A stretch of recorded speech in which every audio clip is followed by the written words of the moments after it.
You can add other resources which will serve as supporting documents. These will not appear in your pitch flow, but the customer can access them for viewing. Technical specifications, price lists, engineering drawings, and floor plans are examples of support documents. Since these need not be a part of your main pitch, but are necessary to give the customer the whole picture. While adding resources, you will have to store them under folders. Click the folder field.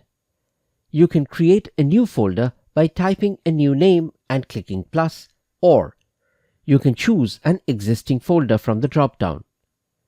In this demo, we select a folder. From the Files repository, select a folder. Drag a file into the drop area to add it to resources. You may keep adding more resources under appropriate folders.